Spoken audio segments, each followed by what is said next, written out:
setiap posisi jabatan itu pasti punya tantangan masing-masing. Nggak alergi dengan yang namanya tour of duty. Kalau seseorang itu dapat mainan baru begitu, jenuhnya itu hilang ya. Kita harus ikhlas dalam menjalankan tugas begitu. Perubahan itu hal yang pasti ya.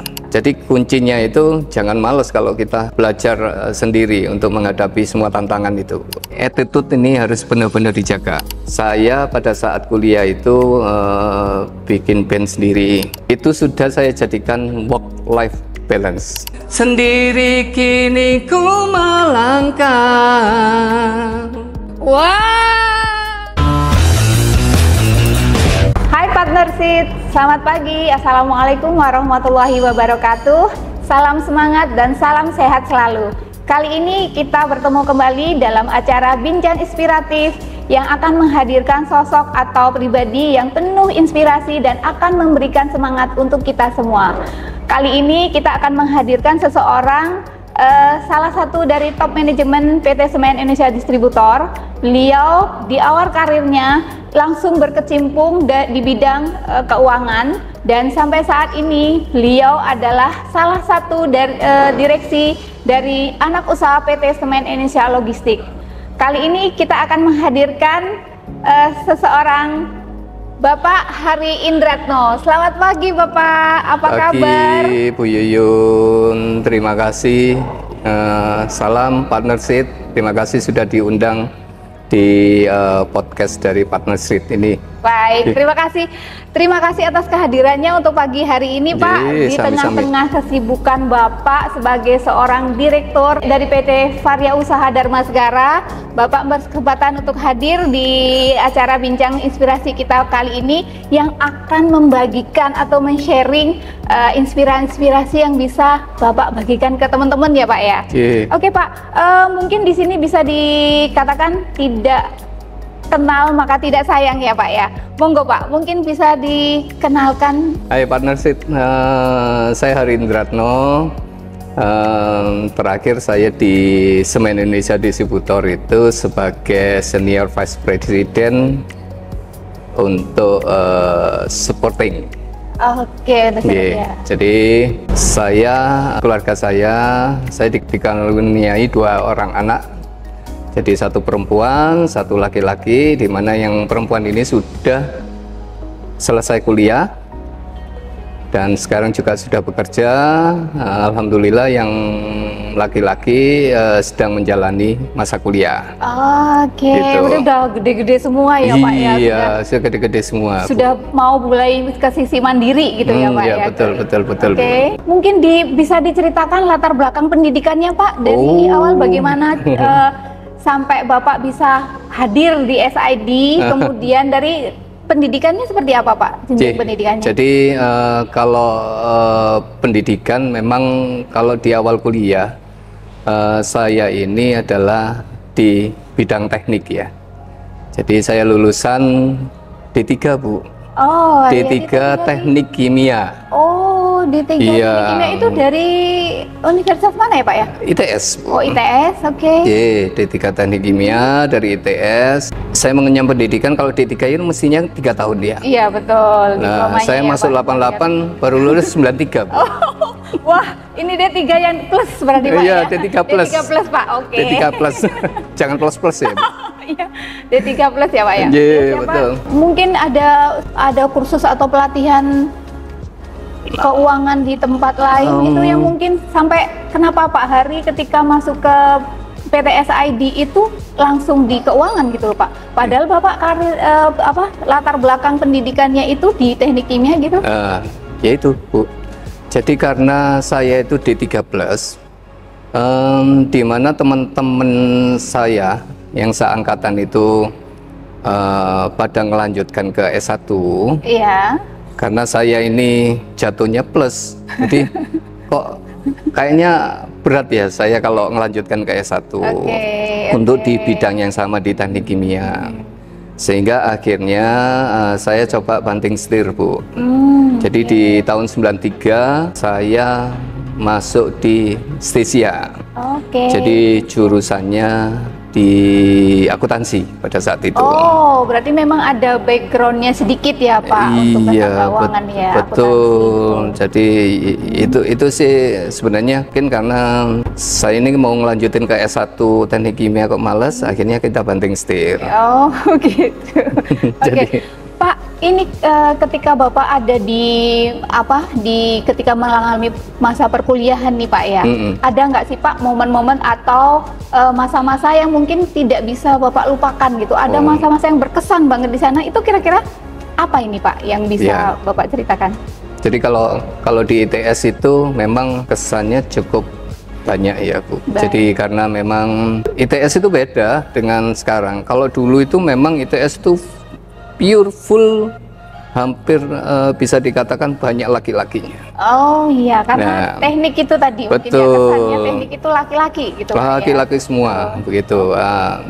Ada kisah serunya gitu Pak? Iya, jadi kita itu pada saat masa kuliah itu, walaupun saya sama-sama Surabayanya, tapi saya tetap mengikuti teman-teman karena kebetulan mereka itu banyak yang dari luar kota. Jadi kita kontrak satu rumah. Jadi anak kos gitu ya Pak ya? Jadi anak kos, kita kontrak satu rumah, kita cari duit bareng. Jadi kita cari duit bareng dengan waktu itu jualan apa ya, jagung bakar di ujung gang begitu. Wow, Pak, itu kayak melatih kemandirian ya Pak? Iya, ya, betul. Sebenarnya bukan melatih kemandirian karena memang uang sakunya habis. Itu sesuatu yang terpaksa tapi akan menjadi terlatih begitu. Dan itu proses pembelajaran yang luar biasa buat kita ke depannya sih Bu. Baik, jadi seakan-akan merasakan masa-masa kos gitu Pak ya, di masa perkuliahan itu. Atau ada kisah-kisah seru Pak lagi yang mungkin bisa diceritakan saya itu Pak? Ya kalau begitu dari ITS memang jujur karena saya ini backgroundnya pada saat mulai dari SMA itu banyak di seni juga. Akhirnya teman-teman ini saya ajari masuk di Sotik gitu Bu. Saya ajari untuk dugem. Oh ya, dunianya tuh nggak jauh-jauh. Begitu, iya.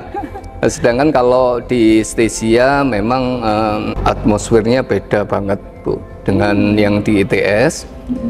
Jadi kalau di Stesia itu kalau habis dari sekolah yang serasa STM begitu, yang laki-laki toh, begitu di Stesia. Ini Pak. Ini sekolah artis Bu. Oh iya. Sekolah artis, banyak artisnya pada saat itu. Jadi ya agak silau begitu ya. Oke, Pak, ini jadi agak sedikit mengulik ya Pak ya. Ini kesannya kayak benar-benar yang memang kenapa menjadi pertanyaan ya Pak? Kenapa ketika Bapak itu background pendidikannya kemarin sudah sempat di ITS Pak ya, dengan teknik kimia lagi. Terus kemudian langsung beralih ke Stesia itu seperti apa Pak pertimbangannya? Atau apakah Bapak ada pertimbangan lain untuk nyari ke Stesia? Oh, saya mau larinya langsung ke Stesia lagi gitu, kenapa Pak? Ada ininya kah? Pertimbangannya apa? Ada yang mempengaruhi saya memang. Jadi salah satunya itu adalah kebetulan ayah saya itu juga berkarir di bidang keuangan juga. Oh, seorang kayak ekonom gitu Bapak ya? Iya, betul. Sehingga akhirnya saya pengen nyoba sih gitu. Saya pengen nyoba di keuangan untuk ambil S1-nya. Karena saya merasa kalau D3 ITS saya teruskan ke S1, saya kayaknya yang D3 aja dari 88 selesai 93 apalagi S1 gitu loh.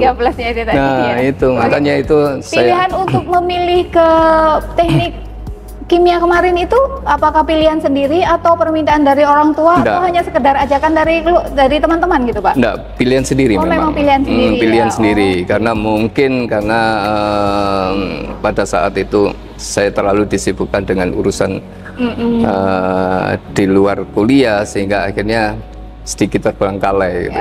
Oke, jadi banyak kegiatan di luar akhirnya mengganggu atas kegiatan perkuliahannya begitu. Oke. Ya, ini mungkin akan menjadi sedikit pelajaran ya, pelajaran bagi teman-teman yang sekarang lagi menempuh masa perkuliahan atau pendidikan baru. Mungkin kita fokus itu adalah suatu hal yang penting ya Pak. Iya, betul. Atas apa yang kita kerjakan untuk saat ini. Dan buktinya memang di Stesia itu saya selesai tepat waktu. Oh. Begitu saya fokus, itu selesai tepat waktu memang. Iya betul. Berarti Bapak menemukan kefokusan atas apa yang mau Bapak cari itu ada di ketika Bapak menjalani masa perkuliahan di Stesia ya Pak ya? Iya, salah satunya betul. Oke, baik Pak. Ini kita sekarang lanjut ke masa Bapak memasuki dunia kerja ya Pak. Jadi ketika kita bahas ini ketika Bapak sudah masuk ke PT Semen Indonesia Distributor. Ini dari staf keuangan Bapak akhirnya Waru Abadi dulu namanya. Iya, kita dulu namanya PT Waru Abadi ya Pak ya. Oke, ini dari staf keuangan ini Bapak sekarang menjadi salah satu direktur dari PT Varia Usaha Dharma Segara ya, anak usaha dari PT Semen Indonesia Logistik. Kita mau tahu Pak nih dari staf keuangan pada akhirnya Bapak bisa menjadi level seorang direksi. Itu kira-kira posisi-posisi apa saja yang pernah Bapak jabat selama mulai dari awal karir Bapak kemudian sampai dengan pada akhir sekarang ini? Ya. Mungkin bisa disampaikan Pak? Baik, jadi saya pertama kali masuk ke Waru Abadi namanya pada saat itu. Saya masuk sebagai staf keuangan atau lebih tepatnya posisinya pada saat itu menjadi Karu Keuangan, Kepala Regu Keuangan. Oh, Kepala Regu. Langsung Kepala Regu ya Pak ya? Iya, karena memang pada saat rekrutmen di awal itu di tahun 1999 itu ada dua yang direkrut memang untuk Kepala Regu Internal Audit sama Kepala Regu Keuangan. Oh iya. Ya, jadi itu. Jadi masuknya memang di Kepala Regu Keuangan dan sebagai atasan saya adalah Pak Wahyu Purnomo yang sekarang menjadi direktur di Swabina Gatra. Betul. Itu ya tantangannya luar biasa pada saat itu. Kalau sekarang sih main enak. Iya. Setiap dari tahapan Bapak mulai dari awal karir menjadi di bidang keuangan sampai dengan saat ini, itu kira-kira apa Pak yang menjadi tantangan Bapak di setiap tahapan karir Bapak itu? Mungkin ketika Bapak di keuangan itu tantangannya seperti ini, kemudian ketika Bapak ada di Departemen Marketing ya kemarin Pak, mungkin ada tantangan tersendiri yang ada di situ. Mungkin bisa berbagi, share ke teman-teman. Tantangan-tantangan ini adalah akan menjadi pelajaran bagi teman-teman partnership. Iya. Seperti apa Pak? Jadi di masing-masing prinsipnya gini, ya. Setiap posisi jabatan itu pasti punya tantangan masing-masing. Baik. Ya. Selama kita ini nggak alergi dengan yang namanya tour of duty, itu pasti kita ini bisa menjalani secara baik itu. Saya sendiri setelah dari finance itu juga beberapa kali lompat ke departemen yang lain. Jadi mulai dari memang paling banyak memang di departemen keuangan. Cuman saya juga pernah di transportasi logistik pernah. Di business development juga pernah. Terus di staf direksi, staf ahli direksi juga pernah. Terus di yang terakhir memang di departemen marketing. Ya, itu memang pada saat itu orang kerja itu pasti ada titik jenuhnya. Betul sekali Pak. Orang kerja itu pasti ada titik jenuhnya lah. Memang pada saat itu saya sampaikan ke direktur Pak Lui pada saat itu kita ngobrol bahwa SID ini perlu memisahkan antara penjualan dengan marketing pada saat itu. Iya. Dan akhirnya Pak Lui ini juga membentuk satu departemen baru yang namanya Departemen Marketing, dan kebetulan pada saat itu memang saya sedang di titik jenuh. Oh iya. Justru titik jenuh itu menimbulkan ide atau menemukan ide-ide gitu Pak? Bukan. Jadi oleh Pak Lui itu ibaratnya begini, ya memang kita dari ngobrol bareng ya Departemen Marketing itu. Terus akhirnya dibentuklah Departemen Marketing, saya diminta untuk mimpin Departemen Marketing. Jadi ibaratnya kalau seseorang itu dapat mainan baru begitu, jenuhnya itu hilang. Itu jadi semangat Pak ya? Betul. Selama kita itu menerima pekerjaan atau tantangan ini dengan hati yang lapang begitu ya. Iya betul sekali. Hati terbuka, open mindset begitu. Insya Allah. Dan tekun menjalani begitu. Betul. Pak, ya? Insya Allah bisa gitu. Pak, dari sekian tantangan yang Bapak hadapi dari awal karir sampai dengan saat ini, itu caranya Bapak untuk menghadapi atau menyelesaikan tantangan Bapak ini bagaimana Pak? Mungkin ada tip-tip tertentu yang mungkin bisa di-share ke teman-teman partnership, bagaimana cara mengelola tantangan atau hal-hal yang ada persoalan di setiap tahapan kerja kita. Kita harus ikhlas. Ya, kita harus ikhlas dalam menjalankan tugas begitu. Terus jangan lupa terus mengembangkan diri. Walaupun saya ini hanya S1 ya. Ya. Hanya S1 tapi secara keilmuan mungkin saya ini berusaha untuk selalu mengupgrade. Selalu mengupgrade diri. Sehingga harapannya sih bisa menghadapi tantangan-tantangan itu tadi. Iya Pak. Berarti upgrade diri itu sangat penting ya Pak ya untuk menghadapi setiap nanti kemungkinan ada kesempatan yang datang, kita itu akan siap. Iya gitu, Pak ya. Iya. Oke, dan itu salah satu juga mungkin dalam menghadapi sekarang ini namanya persoalan di pekerjaan itu pasti akan banyak Pak ya. Pasti kalau seandainya itu tidak disiapkan dengan upgrade diri, mungkin itu nanti akan menjadi suatu masalah di dalam perjalanan karir kita, demikian ya Pak? Betul, betul. Salah satunya memang itu. Oke, Pak, ini Bapak ada nggak sih merasakan ketika Bapak menjalani di jenjang pendidikan Bapak dengan menjalani jenjang karir Bapak, itu ada nggak sih korelasinya atau ada nggak sih Pak link khusus yang memang bisa membantu, mensupport pekerjaan Bapak di ketika Bapak perkuliahan ini Pak? Kalau pendidikan saya yang di akuntansi memang erat kaitannya dengan tugas awal saya di Waru Abadi. Betul, sangat membantu berarti Pak. Betul, terus setelah itu memang sebenarnya adalah kuncinya begini, kalau kita itu tahu proses bisnis yang ada di perusahaan itu, background apapun tidak ada masalah. Oke.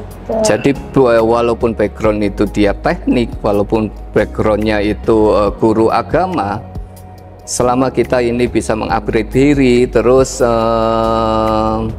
tahu proses bisnis yang ada di perusahaan itu, insya Allah itu masih jalan gitu. Ya, jadi ini satu juga tip atau pelajaran buat teman-teman partnership itu bahwa apapun backgroundmu, apapun latar belakangmu, pendidikan ataukah dari pengalaman dan segala macam, itu tidak selalu ini Pak ya harus sama dengan apa yang kita kerjakan saat ini. Yang penting penuh dengan kesabaran, ketekunan dalam menjalani apa yang sekarang kita hadapin. Seperti itu Kak Pak? Betul, sekaligus terus melakukan proses upgrading. Kalau kita simak, kalau yang kita tahu Pak ya, Bapak itu kemudian bertransisi ke menjadi seorang Direktur PT Varia Usaha Dharma Segara itu di tahun 2024 ini Pak ya. Iya. Bagaimana Pak proses ketika Bapak menghadapi tantangan atau tugas yang memang diberikan oleh manajemen atau komisaris misalnya untuk dipercayakan menjadi seorang direktur, itu seperti apa Pak persiapan Bapak ketika masa transisi tersebut? Ya, jadi ya itu tadi yang saya sampaikan, perubahan itu hal yang pasti ya. Betul. Ya, jadi kita jangan sampai alergi yang namanya tour of duty. Iya. Ya. Tahu sendiri, saya di SID itu yang notabene adalah perusahaan trading. Begitu saya ditugaskan ke Varia Usaha Dharmasegara, yang dimana perusahaan ini adalah perusahaan jasa forwarding. Luar biasa pada saat itu, bingungnya. Ini segmen dari proses bisnisnya itu kan sedikit tidaknya berbeda dari PT Semen Indonesia Distributor, iya, ya Pak? Betul, beda jauh. Betul.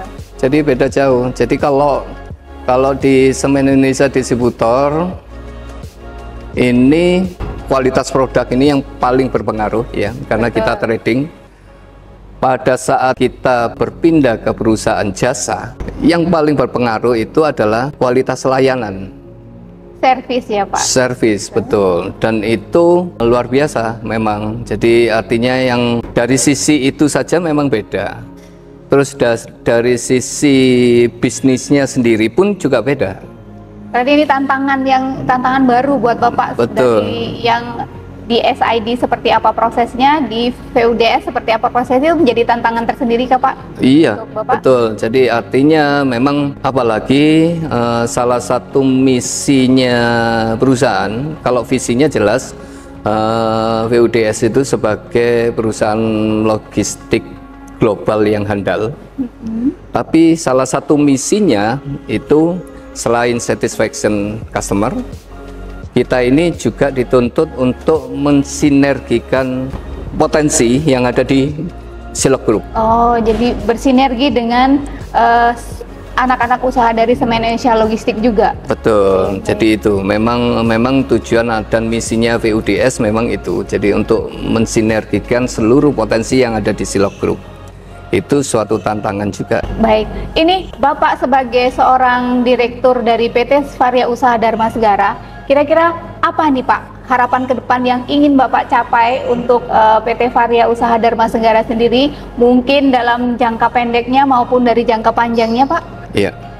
Jadi kalau dengan PT Varia Usaha Dharmasegara memang saya sih punya misi juga untuk meningkatkan potensi revenue yang ada di PT Varia Usaha Dharmasegara, sekaligus juga tentunya ujung-ujungnya adalah meningkatkan kesejahteraan untuk semua stakeholdernya.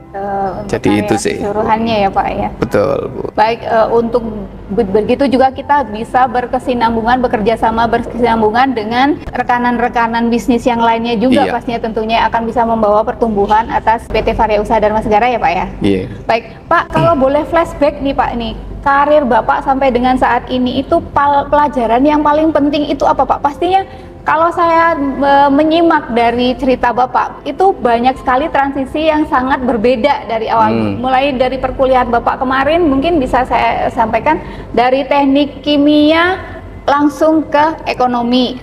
Ya, kemudian dari seorang ahli keuangan di PT Semen Indonesia Distributor, langsung menjadi seorang direktur. Itu pasti perubahan-perubahan yang sangat signifikan ya Pak ya. Kira-kira itu apa Pak pelajaran yang bisa Bapak bagikan untuk teman-teman partnership semuanya di sini? Yaitu tadi teman-teman partnership. Jadi terutama untuk saat ini yang junior ya, mungkin ya, yang baru masuk, tour of duty jangan sampai alergi. Ya, jadi tour of duty itu di satu organisasi atau di perusahaan ini adalah suatu hal yang biasa. Nah, itu jangan sampai menjadikan kamu alergi untuk melakukan tour of duty. Karena dengan tour of duty itu kamu akan menjadi lebih pinter. Lebih bervalue Pak ya. Betul, lebih bervalue. Dan jangan lupa tour of duty itu juga diikuti dengan proses upgrade diri, baik itu dari sisi formal, misalkan dari sekolah, atau dari sisi informal, baca-baca sendiri.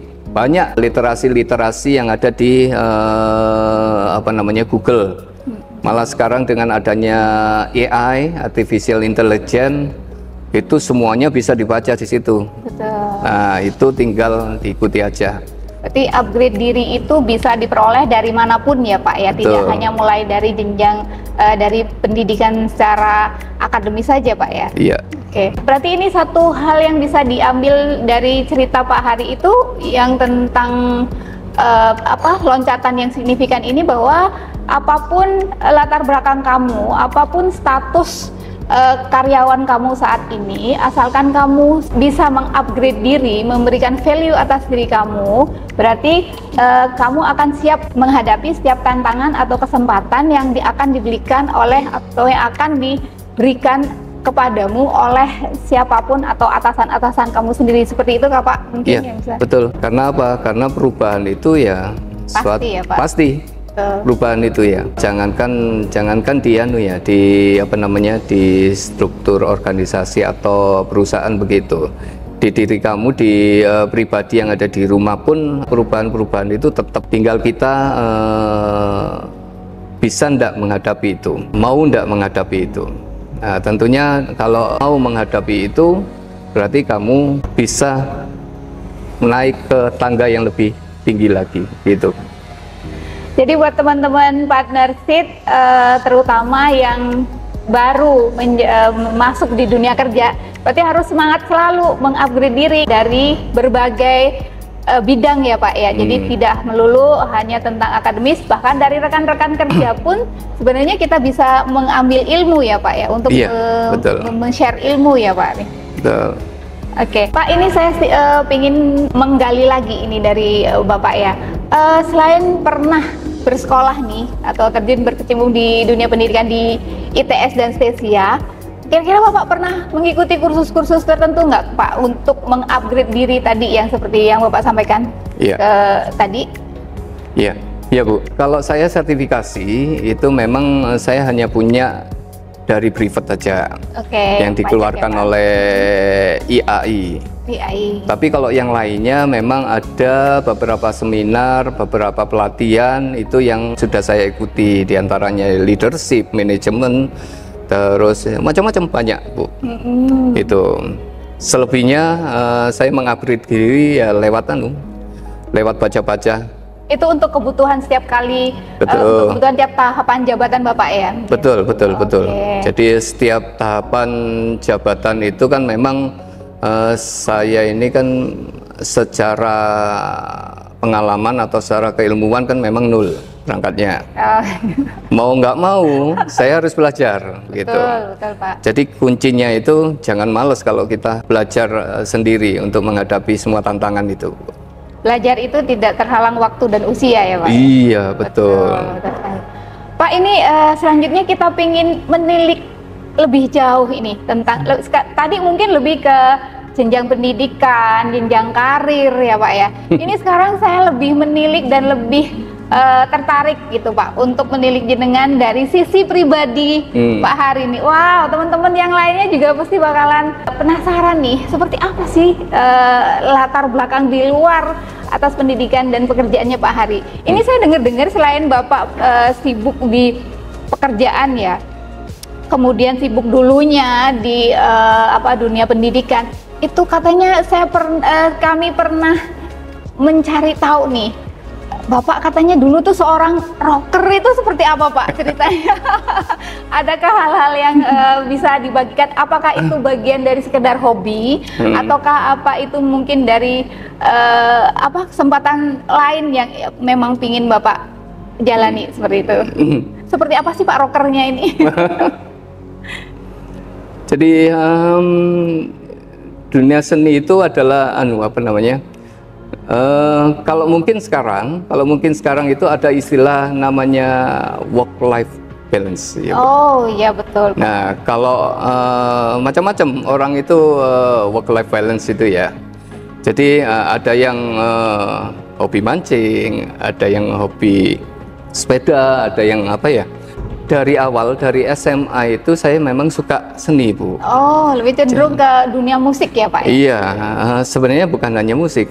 Saya berangkat memang dari pentas seni waktu di SMA. Terus setelah itu lanjut masuk ke pendidikan vokal. Saya itu ada di ikut di Gerunimo, Bu. Jadi ikut di Gerunimo sampai akhirnya saya pada saat kuliah itu bikin band sendiri gitu. Oh, jadi sampai sudah kebentuk grup band ya, Pak? Iya, sudah. Wah, ini sudah kelasnya, sudah levelnya ke Iya, tapi bumerang, power metal gitu loh. Sudah arahnya seperti ke sana. Nah, kalau nyebut bumerang sama power metal itu genrenya apakah seperti itu, Pak? Iya, sama, kurang lebih sama. Memang mereka teman-teman saya dan kebetulan manajernya yang ngangkat dia sampai di posisi rekaman itu juga satu, Lox Labor. Oh, namanya Lox Labor. Lah ini ada manajemen ya, Pak, ini. Iya, ini Wah, ada hubungannya juga dengan Stasia tadi. Oh. Jadi iya. kalau di Stasia tadi itu banyak artisnya. Salah satu artis yang ada di Stasia itu yang sering kita godain, namanya siapa ya? Dia model, namanya Noviantasari apa siapa itu ya? Saya lupa. Itu sekarang jadi istrinya Lox Labor. Oh. Yang promotornya di situ saja ya, Pak. Betul. Dan komunitasnya situ saja. Betul. Dan akhirnya saya dapat istri pun juga dari anak model. Istri saya itu model. Wah. Ternyata Dulunya. Istrinya Pak Hari itu seorang model. Jadi ketemu di panggung memang. Oh, jadi ketemu cinta lokasi ya, Pak ya ini. Ya awalnya begitu. Oke. Ini namanya cinta lokasi. Ya anulah apa namanya? Kalau di musik itu saya sampai sekarang nggak bisa ninggalin. Artinya apa? Itu sudah saya jadikan work life balance. Oh iya, berarti ketika pekerjaan itu dirasa sudah sangat menekan dan level jenuh, Bapak larinya ke musik betul, gitu, Pak ya? Betul. Oke. Jadi kira-kira yang lebih dominan ini suka musiknya apa ya, Pak ya? Yang genre apa, Pak?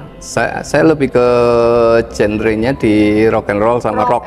Wow, metal ini. Oke. Sampai saat ini apakah Bapak masih sering mengikuti ada event kah atau ada apa mungkin? Enggak, kalau karena memang saya itu grup saya dulu itu berlima, memang apa namanya? Kalau saya berdua sepakat untuk band ini bukan kita jadikan untuk ajang bisnis ya, Pak? Ladang hidup ya. Oke. Gitu. Jadi saya berdua, jadi saya dengan gitaris saya itu jadi pegawai. Oh. Terus yang dua lagi jadi guru musik, yang satunya sampai sekarang masih eksis. Oh, eksis, masih tetap berkecimpung di dunia musiknya. Betul. Pak, ya? Tapi masih sering ketemu di Surabaya di kafe, kumpul bareng untuk sekedar jamming begitu ya, Bu. Oh, oke. Untuk mengisi waktu ya, Pak. Iya, jadi Pak, hari ini kita balik lagi nih bagi teman-teman partner seat yang saat ini masih aktif ya, aktif di kantor kita gitu.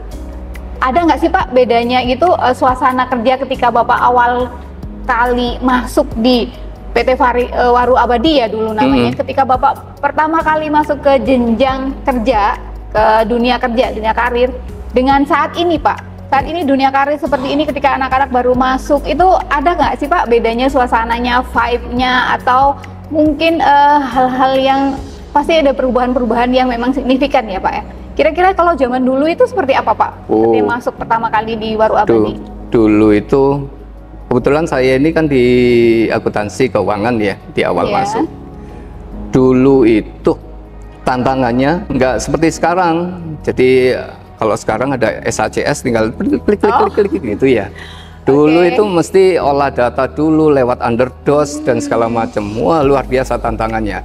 Dan setiap kali tutup buku mesti harus melean itu. Oh, harus siap begadang ya, Pak ya? Oh iya. Pulang pagi nih, Pak? Loh, iya. Kadang nggak pulang. Malah tidak pulang ya, Pak? Kadang nggak pulang, ya karena itu ada proses-proses itu. Kalau sekarang sih enak, teman-teman yang apa namanya, rekan-rekan yang sekarang sudah ada, itu lebih dipermudah prosesnya dibanding dengan dulu. Tapi yaitu tadi, sekali lagi kalau kita itu dasarnya ini kita lakukan dengan ikhlas untuk memenuhi kewajiban dan tanggung jawab, insya Allah itu enggak ada kendala. Oke, berarti perbedaannya di sini adanya itu adalah ketika perkembangan teknologinya ya Pak ya. Bener, mungkin dulu perkembangan teknologinya tidak terlalu banyak mensupport, dan sekarang mungkin perkembangan teknologi itu sangat mensupport banget untuk dunia kerjanya, untuk proses kerjanya teman-teman di SID saat ini ya Pak ya. Iya betul. Oke, Vibe mungkin dulu dengan karyawannya, dengan teman-teman kerjanya, dengan pihak manajemennya itu ada nggak Pak? Apa namanya? Perbedaan vibe-nya dulu dan sekarang Pak? Hampir sama ya. Jadi rasa kekeluargaan itu hampir sama. Hanya saja memang karena struktur ini sudah lebih besar, Bu. Jadi akhirnya perlu koordinasi lebih baik lagi. Jadi kalau vibe untuk kekeluargaannya saya rasa hampir sama. Tinggal jangan sampai dari masing-masing departemen itu saling terkotak-kotak begitu ya. Nah itu yang nantinya akhirnya menjadi organisasi itu tidak bisa berjalan secara optimal. Betul, penegasan struktur organisasi dan penegasan dari job disk-nya masing-masing Pak ya, dari masing-masing bagiannya itu tadi ya, yang mungkin lebih sekarang itu lebih sangat terlihat lebih strength gitu Pak ya, lebih kuat, tegas begitu. Cuman tetap koordinasi kekeluargaan itu tetap harus jalan. Selanjutnya nih Pak, waktu Bapak di bidang keuangan di Waru Abadi maupun di PT Semen Indonesia Distributor, itu ada nggak sih Pak Bapak pernah menemukan proyek yang bisa sangat menantang atau proyek yang sangat berkesan yang harus Bapak hadapi, yang harus Bapak kerjakan dengan maksimal, dengan butuh effort yang tinggi, itu pernah Pak Bapak mengalami hal-hal seperti itu? Yang sudah berjalan sih sebenarnya itu adalah pada saat mendirikan rumah kita. Oh iya Pak, dari side bisnisnya sih PT Semen Indonesia Distributor ya Pak? Jadi mendirikan rumah kita itu adalah proyek yang diawali oleh inisiatif dari direktur utama kita yang dulu.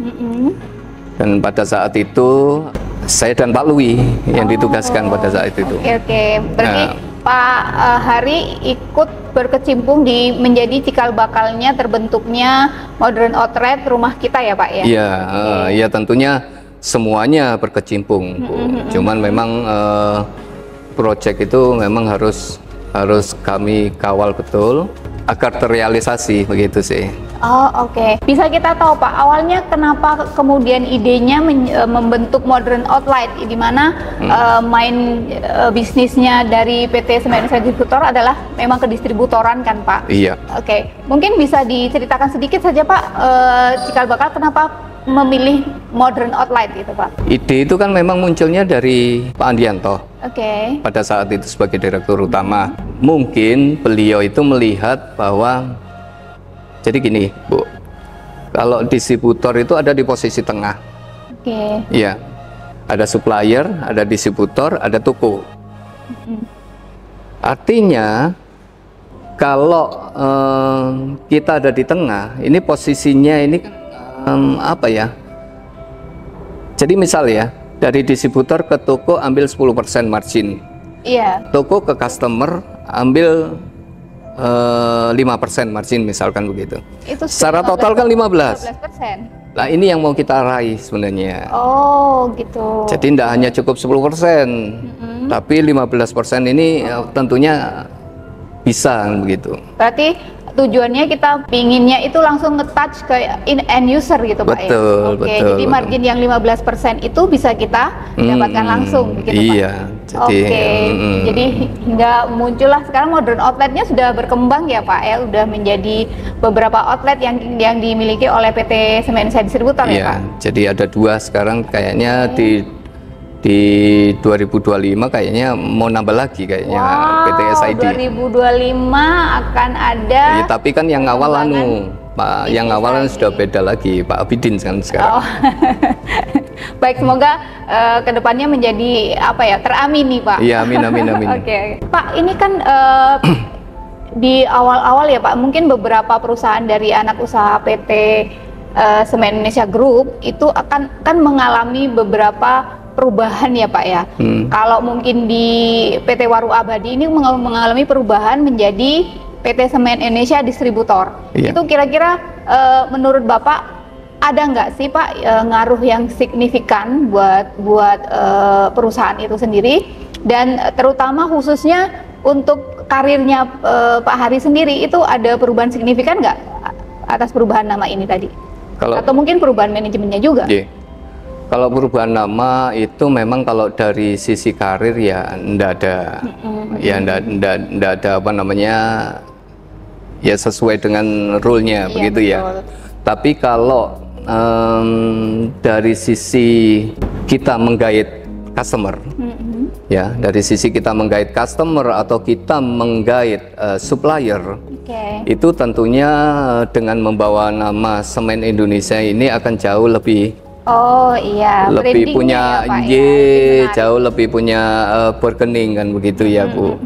Nah itu saja sih Bu sebenarnya. Jadi memang dengan perubahan nama Waru Abadi menjadi Semen Indonesia Distributor, kita diuntungkan di situ.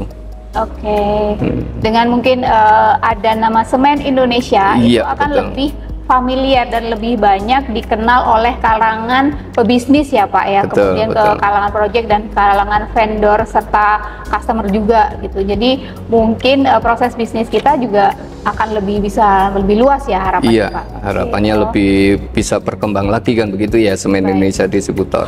Kemudian kalau untuk karir Bapak ketika ini prosesnya berarti kan pertumbuhannya akan lebih sangat tinggi ya Pak, signifikan, terutama dari pertumbuhan dari cabang-cabang yang ada di PT Semen Indonesia Distributor. Itu kira-kira tantangannya seperti apa ya Pak ya? Mulai dari pengelolaannya dulu ketika di PT Waru Abadi, terus kemudian sekarang pengelolaannya secara ketika pertumbuhannya di Semen Indonesia Distributor. Tantangannya itu lebih besar ya Pak ya, karena kan membawa proses bisnisnya dia lebih banyak lagi. Terutama ketika ada penggabungan unit bisnis ya Pak ya dari PT Semen Indonesia Logistik ke Semen Indonesia Distributor tadi. Jadi artinya yaitu tadi yang saya sampaikan tadi ya. Jadi perubahan ini pasti ada. Tujuan perubahan apa sih? Tujuan perubahan itu adalah untuk membentuk hal yang lebih baik. Intinya begitu, harapannya begitu ya perubahan itu. Baik itu di Silog Group atau di Semen Indonesia Group itu sendiri, perubahan itu tentunya ada, dan itu memang harus kita hadapi. Ya kita harus siap, mau tidak mau, suka tidak suka, kita harus siap. Karena apa? Karena memang tujuan perubahan itu adalah tujuan untuk untuk menghasilkan hal yang lebih baik lagi sih Bu. Baik, berarti di sini perubahan yang mulai dari PT Waru Abadi ke PT Semen Indonesia Distributor itu akan tujuannya adalah perubahan yang harapannya akan membawa perkembangan dan pertumbuhan bagi perusahaan pada umumnya, bagi seluruh stakeholder yang ada di Semen Indonesia Distributor ya Pak ya. Oke, semangat teman-teman untuk selalu berkarya di PT Semen Indonesia Distributor. Terakhir Pak nih, kita mau tanyakan dari seorang Pak Hari Indratno, Direktur dari PT Varia Usaha Dharma Segara. Kira-kira kesan dan pesan apa nih yang bisa Bapak sampaikan, yang bisa Bapak share dan Bapak bagikan ke teman-teman generasi muda, terutama yang Gen Z nih, Gen milenial ya Pak ya, zaman sekarang yang disampaikan, apa yang bisa Bapak sampaikan, tema apa, inspirasi atau pesan dan kesan yang bisa Bapak bagikan buat mereka untuk bersemangat menjalani karir, aktivitas dan segala macam untuk keseharian mereka. Iya. Jadi pesan saya, nasihat saya mungkin buat teman-teman yang baru, teman-teman yang ada di Gen Z, kayaknya sepertinya Semen Indonesia Distributor saat ini cukup banyak teman-teman itu. Memang eranya beda ya Bu. Betul. Jadi eranya beda, touch-nya juga beda. Artinya, tapi yang paling penting itu adalah dari kalian itu attitude ini harus benar-benar dijaga. Attitude harus benar-benar dijaga, integritas juga harus benar-benar dijaga. Dan itu lagi, jangan alergi dengan apa yang namanya perubahan. atau siap untuk berubah. Siap untuk berubah. Karena perubahan itu pasti tujuannya adalah untuk membentuk atau menghasilkan hal yang lebih baik. Itu. Terus satu lagi adalah terus berusaha untuk mengembangkan diri, mengupgrade diri. Itu yang paling penting. Menambah value diri ya Pak? Iya. Terus terakhir memang tak yang di atas. Oh iya. Ya, jadi itu buat Tolongan dari Allah. Betul. Jadi doa. Terus buat kamu yang belum berkeluarga, ridho dan doa seorang ibu. Terus kamu yang sudah berkeluarga, itu adalah ridho dan doa dari seorang istri. Jadi itu aja. Baik, terima kasih tadi pesan dan kesan yang bisa disampaikan oleh Pak Hari Indratno bagi kita kaum generasi milenial, Gen Z sampai dengan Gen X, Gen Y, Gen Z dan apapun itu, bahwa kita harus selalu siap akan adanya perubahan. Kemudian kita harus siap selalu mengupgrade diri dan kita harus selalu menambah value diri. Jadi ketika ada kesempatan apapun itu, kita akan selalu siap dan selalu berani menjalani tantangan itu. Begitu Pak Hari ya? Yeah. Baik Pak Hari, terima kasih untuk bincang inspiratif kita pada hari ini. Harapan kita dan saya sangat yakin bahwa teman-teman partnership itu sangat banyak mendapatkan inspirasi dari kisah-kisah Pak Hari Indratno, di mana perubahan-perubahan itu, loncatan internet itu sangat-sangat signifikan yang Bapak alami, mulai dari awal pendidikan, mulai dari awal karir, bagaimana cara menjalani setiap tantangan-tantangan yang ada, yang diberikan, itu sangat memberikan inspirasi buat teman-teman partnership. Terima kasih sekali lagi, terima kasih Pak Hari untuk acaranya hari ini, sudah menyempatkan waktu hadir di bincang inspiratif kita hari ini. Sukses terus buat Pak Hari, amin. semangat dan sehat selalu ya Pak bersama keluarga. Terakhir nih Pak, ada request nih dari teman-teman. Teman-teman minta nih denger suara khas atau suara asli dari Pak Hari Indratno nih, nyanyikan 1 atau 2 bait gitu Pak, lagu yang biasa Bapak nyanyikan atau yang biasa Bapak bawakan. Mungkin jadi lagu apa ya Pak, lagu kebesaran nih buat Pak Hari Indratno. Setuju nih teman-teman ya untuk mendengarkan. Oke, mari kita dengarkan. Mungkin udah siap nih Pak, kira-kira lagu apa nih yang mau di... Lagu apa ya? Mungkin ada request dari teman-teman? Lagunya apa? Oke. Ini lagunya punya Voodoo ya? Lagunya Voodoo. Ini teman-teman tahu nggak Voodoo? Tahu Voodoo nggak nih? Ada yang tahu nggak nih? Oke, kita dengerin aja ya 1-2 baitnya Pak, mungkin tadi kenal. Bismillahirrahmanirrahim. Senja datang sambut sang bulan, iringi langkahku lalui sunyinya malam. Aku berjalan layangkan hayal, tepiskan duka sendiri, kini ku melangkah.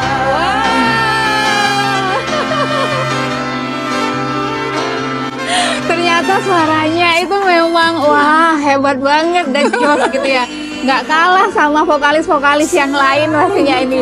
Baik, terima kasih banyak Pak Hari sekali lagi atas kehadirannya pada hari ini. Semoga membawa semangat dan inspirasi buat kita semua. Terima kasih buat teman-teman partnership semuanya. Terima kasih partnership. Assalamualaikum warahmatullahi wabarakatuh. Sampai jumpa lagi.